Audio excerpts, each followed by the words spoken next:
After weeks of rumors about secret meetings and secret tours of potential Dallas City Hall sites, today the City of Dallas is confirming that several tours did take place. We're also learning which buildings are on the short list of a potential location for a new City Hall. Fox 4's Lori Brown live at the current Dallas City Hall. Lori. Heather, the Dallas city manager told me in a statement the prospective City Hall site location tours were offered weeks ago to members of the City Council Finance Committee, but sources are concerned that the so-called secret tours may have violated the Open Meetings Act.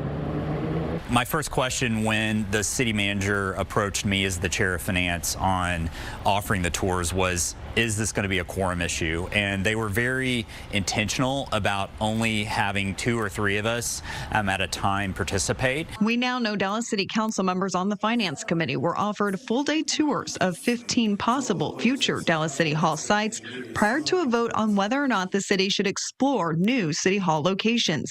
Among them, Bryan Tower, Comerica Tower, and Founders Square.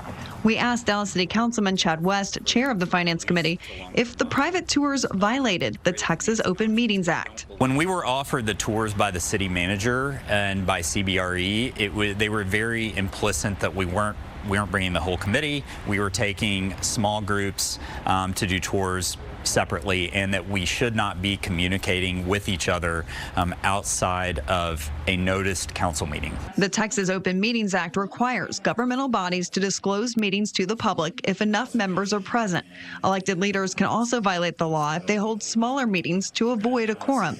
The city of Austin defines it this way: a walking quorum occurs when there is a series of meetings or discussions outside of a posted meeting that effectively constitute a quorum, even though a quorum is not physically present at one time in one place. Folks who are concerned should talk with the city attorney about that. My understanding is that everything was run through the city attorney's office, as part of the vetting process before we went on the tours. Dallas City Attorney Tammy Palomino announced her retirement 2 days before the vote on if the city should explore moving out of its landmark building. We reached out to ask if the city is investigating any violations of the Open Meetings Act related to the City Hall decision. Palomino called me and said emphatically that her recent retirement after 23 years with the city has nothing to do with the issue. She told me, "This is a personal decision. It's taken me a long time to decide. So in my letter of retirement, I said there is never a best time. Tomorrow will be something else." Dallas City Councilman Paul Ridley told me, "My concern is that the invitations were not extended to all council members and were kept secret from those who were not invited. I don't know whether the tours violated open meetings."